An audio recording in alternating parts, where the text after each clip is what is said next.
অনন্ত বিস্তৃত আকাশ হলে আমি তোমাকে পাওয়ার জন্য সেখানে পাখি হলাম।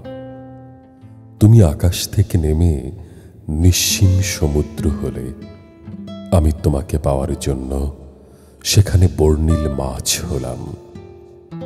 তুমি সমুদ্র থেকে মাটিতে এসে দিগন্ত প্লাবিত প্রান্তর হলে আমি ক্লান্ত দেহ নিয়ে সেখানে সবুজ শস্যের সম্ভার হলাম।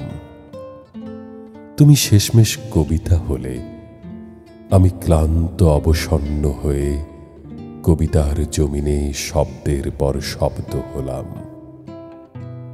আমি আজ এক ক্লান্ত কবি, তুমি কবিতা।